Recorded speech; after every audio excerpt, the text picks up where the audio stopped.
wala. Bakit? Ay, wala pa eh. Yun yung feel. Bakit na? Wala pa eh. Bakit na wala? Next time na.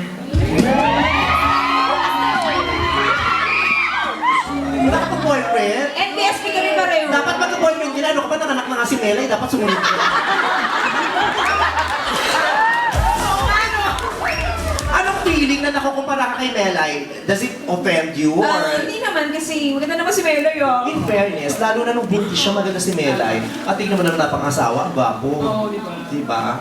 Ikaw walang iyan lang rin minsan. Ang gwapo, di ba? Kayong dalawa, no boyfriend since birth. Opo. Kasi, Ako, masyado pa po akong bata, 17 po. oh, siya mga boy. Hindi, tsaka parang there are other priorities naman in life. So. Sera! Pero may mga nanliligaw sa'yo. Wala. Oh, wala rin pala. Yun ang talaga. Hindi ka ligawin. Hindi may mga priorities ka. Oh. Takot sa pera. Kahit maraming priorities, ligawan ka ni Sam Philby. Di mo patasin yun.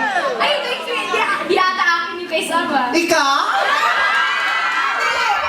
Crush ko lang po si Sam. Oh. Ligawan ka ni Sam Philby. Ay, oo naman. Oh, di ba?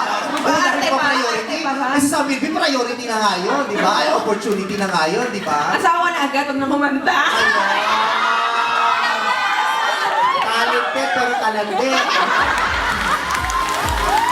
Dinet pa ang pangarap, asawa agad. Ang nakita sa amin. Hindi ko na rin choosy doon kay Sam Philby. Ang gwapo na rin, tsaka mayaman na rin. Pwede ka na din magtrabaho. Mabait pa. Nakasama mo na? Saan mo nakasama si Sam Philby? Sa US ko, Kapamilya Go. Magkasama kayo sa kwarto? Ay, hindi. Lumipat ako. Bakit? Pinalipat ka, no? Tapos pinabalik ko na lang nung ayusin niya yung kama.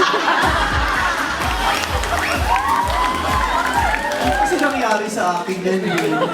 Oo, dati nung hindi pa ako vice ganda. Kasi nasama ko sa Magian Tour. Siyempre may roommate ka pa, di ba?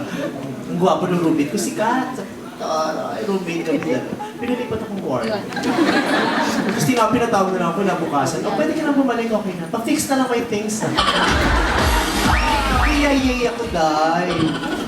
Sam Philby, ikaw naman ang crush mo. Or arte. Sino nga? Sam din? Concepcion? Sam Concepcion. Jasmine Curchis. Hi, Jazz. Kala ko si Enrique din daw crush mo. Oo. Marami akong crush. Sorry, sa amin Enrique, ang lakas mo ka Julia ng aura mo. Gano'n na yan. Oo. Mirabella. Pero nakilala mo na sila, si Enrique at saka si Sam. Magkasama kami sa mga shows dati. May palit na kay number. Wala. Nahihiya ako. O baka naman hindi